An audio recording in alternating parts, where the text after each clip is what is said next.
আমরা প্রত্যেকেই স্নানের টাইমে একটা ফেস ওয়াশ বা সাবান ব্যবহার করে থাকি আমাদের মুখটা পরিষ্কার করার জন্য।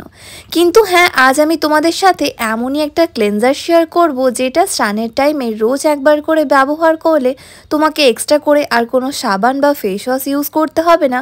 এমনিতেই স্কিন সারাটা দিন ভীষণই ফর্সা আর উজ্জ্বল থাকবে। তাই চলো দেখে নিই ওই ক্লেনজারটা তৈরি করতে কী কী ইনগ্রিডিয়েন্টসের প্রয়োজন পড়ছে। সবার প্রথমে একটা বাটির মধ্যে আমাদের নিতে হবে 2 চামচ মতো বেসন, যেটা এখানকার মেন ইনগ্রিডিয়েন্টস। আমি এখানে 2 চামচ বেসন নিলাম। তোমার যদি স্কিনে বেসন স্যুট না করে সেই ক্ষেত্রে চালের গুঁড়োও দিতে পারো। এবার দিচ্ছি আরও 1 চামচ মতো মুলতানি মিট্টি। হ্যাঁ বন্ধুরা, এখানে কিন্তু 2 চামচ বেসনের মধ্যে 1 চামচ মুলতানি মিট্টি দেবে, পরিমাণটা যেন ঠিকঠাক হয়। এবার এই দুটোকে খুব ভালো করে আমি একসাথে মিক্স করে নিলাম। তোমরা চাইলে এটা অনেকটা তৈরি করে একটা কন্টেনারে স্টোর করে রাখতে পারো। এটা একটা এমনই ক্লেনজার যেটা সব ধরনের স্কিন টাইপের জন্য সুইটেবল, এবং এটা ব্যবহার করায় আমাদের স্কিন কিন্তু ভীষণই গ্লোয়িং হয়ে যায়। এবার দেখো, এই মিশ্রণটার মধ্যে আমি দিচ্ছি 1 চামচ মতো কোকোনাট অয়েল মানে নারকেলের তেল, আর দেব অল্প একটুখানি ডাব সাবান। তোমাদের কাছে ডাব সাবান না থাকলে তোমরা এখানে গ্লিসারিন সাবানও ব্যবহার করতে পারো। কিন্তু হ্যাঁ, এখানে অতি অবশ্যই সাবান দেবে, জাস্ট একটু গ্রেট করে দেবে যাতে আমরা এটাকে অনেকটা তৈরি করে স্টোর করে রাখতে পারি।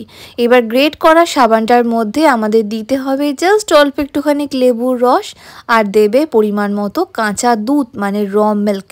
এবার এটাকে খুব ভালো করে আমি একসাথে মিক্স করে নেব। এরকম অবস্থাতেও আমরা কিন্তু এটাকে একটা কন্টেনারে স্টোর করে রাখতে পারি ইজিলি ফ্রিজের মধ্যে। এটাকে রোজ তৈরি করার কোনো প্রয়োজন নেই, অনেকটা তৈরি করে রেখে দাও, দিয়ে এটাকে স্নানের টাইমে নিয়ে খুব ভালো করে পুরো মুখে অ্যাপ্লাই করে ফেলো। তারপর 5 থেকে 6 মিনিটের জন্য রেখে হালকা হাতে জেন্টালি রাব করে নর্মাল জল দিয়ে ওয়াশ করে ফেলো। শুধু স্নানের টাইমে কেন বলছি, এটা চাইলে আমরা রাতে ঘুমোতে যাওয়ার আগেও ব্যবহার করতে পারি। আমি এর মধ্যে বেসন দিয়েছি যেটা আমাদের স্কিনকে ডিপ ক্লিন করবে, এক্সফোলিয়েট করবে, ধুলো ময়লা ইম্পিউরিটিসগুলোকে আমাদের স্কিন থেকে বাইরে বের করে দেবে। এর ফলে আমাদের এক্সট্রা করে আর কোনো স্ক্রাব ব্যবহার করার প্রয়োজন পড়বে না যদি আমরা এই ক্লেনজারটা দিনে একবার করে ইউজ করি। এটা ডিট্যান করতেও কিন্তু ভীষণই হেল্প করে, কারণ আমি এর মধ্যে মুলতানি মিট্টি দিয়েছি। মুলতানি মিট্টি আমাদের রঙকে ন্যাচারাল উপায়ে ফর্সা করে, উজ্জ্বল করে, ডিট্যান করে, পিগমেন্টেশন রিমুভ করতে হেল্প করে। তার সাথে আমি লেবুর রস দিয়েছি যার মধ্যে ভিটামিন সি থাকায় জিদ্দি থেকে জিদ্দি ব্ল্যাক স্পটও খুব তাড়াতাড়ি ফেড হয়ে যায়। পুরো মুখে খুব ভালো করে লাগিয়ে নেওয়ার পর 5 থেকে 6 মিনিটের জন্য রাখবে, তা না হলে 1 থেকে 2 মিনিট রাখলেও কোনো প্রবলেম নেই। এবার হালকা হাতে জেন্টালি রাব করে নর্মাল জল দিয়ে ওয়াশ করে ফেলতে হবে। আমি এর মধ্যে একটুখানি সাবানের গুঁড়ো দিয়েছি, মানে গ্রেট করা ডাব সাবান দিয়েছি যাতে হালকা একটু ফোম ক্রিয়েট হয় আর ডাবল ক্লেনজিং হতে পারে। এটা ইউজ করলে যদি তোমার মুখে হালকা মেকআপও থাকে সেটাও কিন্তু খুব সহজে রিমুভ হয়ে যাবে।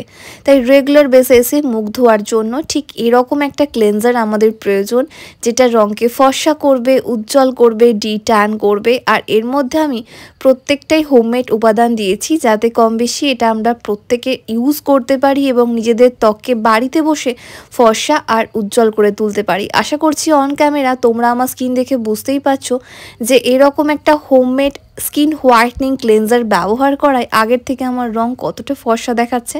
হ্যাঁ বন্ধুরা, এরকমভাবেই নিজের ত্বককে হেলদি আর গ্লোয়িং করে তোলো, তাও বা ঘরের ন্যাচারাল উপাদান ব্যবহার করে।